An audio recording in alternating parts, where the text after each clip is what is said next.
Hello, my name's Ashley, and today we're going to discuss form and shading in drawing.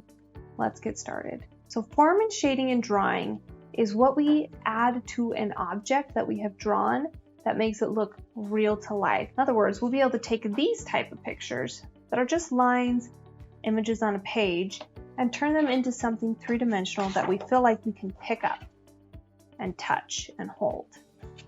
Alrighty, so to start off, we're going to start with a cube. We call boxes or three-dimensional squares cubes. They are not called squares when they are three-dimensional. What we're going to do, I'm just drawing a few lines. This is all free-handed. One thing that's going to help improve your drawing, little freebie tip here, is when we are doing straight lines, we're doing lines that we want to be straight, or any sketching in general, the tendency is to kind of do this motion with our wrist. You can see my wrist is moving a lot. We might try to draw a circle and use a lot of lines. That actually isn't very helpful. What's better is if we actually lock that wrist and use our arm to make the drawing motion. So right here my wrist is locked. I'm just kind of deciding which angle I need to move at and moving my whole arm up and down in that angle.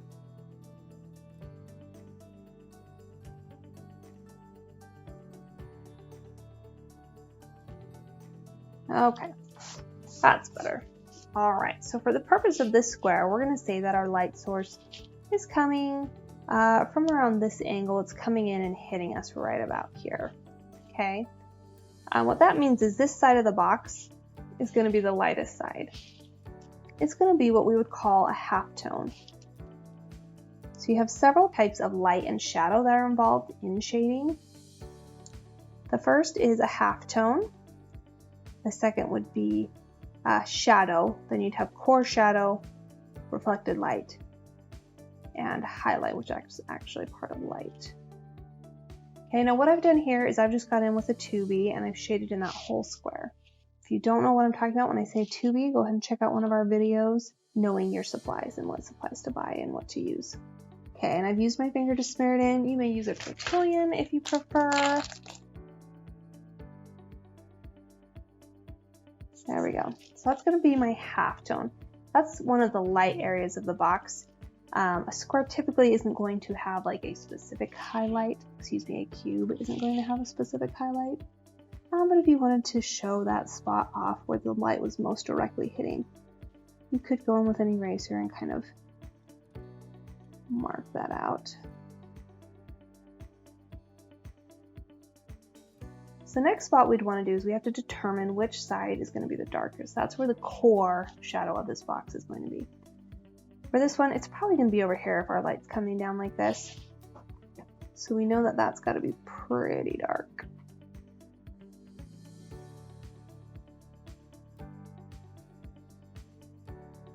Okay, so what we want to do, since we know this side of the square is going to be the most dark, is we would just want to be gradually adding more and more shading onto the side of that box.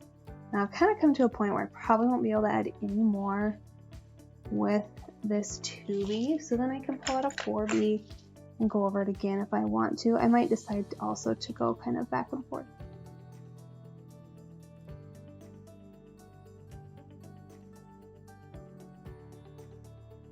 Okay, now up top, that's going to be more at the 4B level. This is shadow, it is not a light area. We don't want it too dark either because we don't want it to compete with the core shadow, which is going to be the darkest.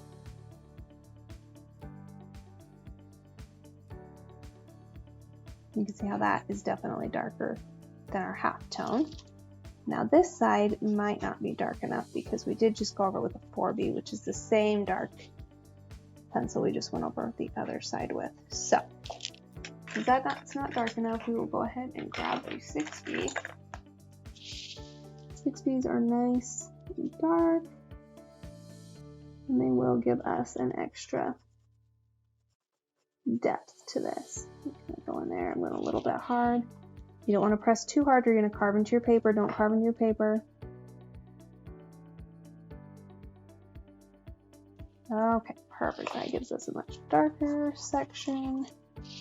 that we can now kind of rub in with a tortillon, your finger, whatever you want to use.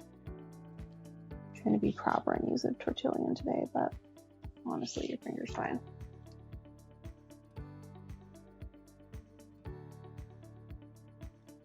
Another element that we could add if we chose is our cast shadow, which does give it kind of a nice addition as well. I'm just going to kind of draw a shadow going like this.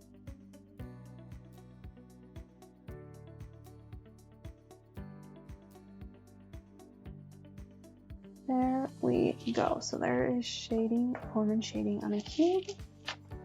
Over here, we're going to go ahead and jump into some form and shading on a sphere. Not a circle. It's a circle right now, but we're going to turn this into a sphere. Okay, again, I'm going to have my light source come in like this. Probably hitting right here then would be my highlight. That is the lightest point. Spheres are going to have highlights. Squares will have, if you're looking at like a box in general, it's going to have like a highlight on it somewhere, or we're just kind of doing a basics. We're not as worried about highlights on that, but add a little bit of halftone around there. Okay, and rub that in. That's actually probably a little bit too dark. I'm gonna actually erase and go again. I want to try and keep that white area very white. Outside of that area, I'm going to start adding a little bit more in here. The goal is to make this look like a ball that we could just pick up. So here's more shadow. It's not halftone, halftone. We've got our highlight, which is right here, halftone. This is shadow.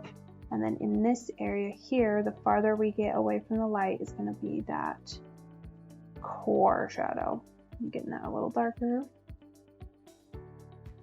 And then back here is going to be something called reflected light, which we'll talk about as well in just a moment.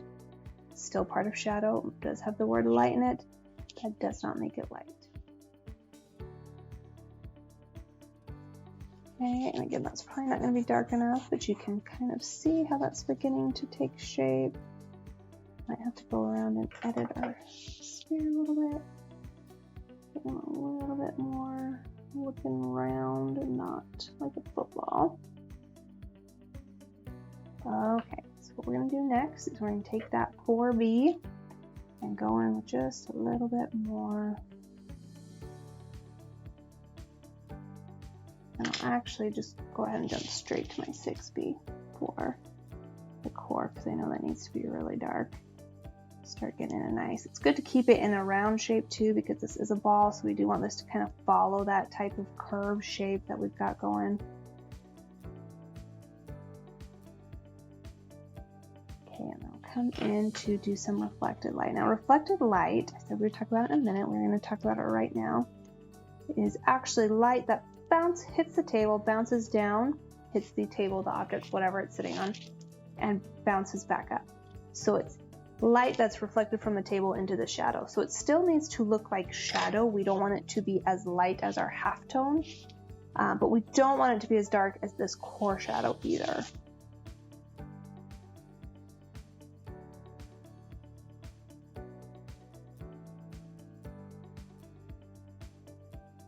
Okay, and that gives us just some basics of form and shading. We're going to clean up our edges here, see what we end up with. A little bit of a ball forming here. Goal is just to make sure that we have some differentiation between layers of shadow.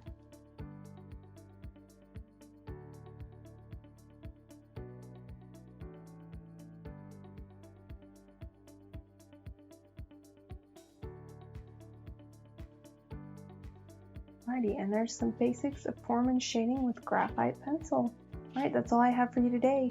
If you feel like you missed something, make sure you rewind the video as many times as you need to get all the information. If you enjoyed learning about form and shading, jump into one of our live classes. See you next time.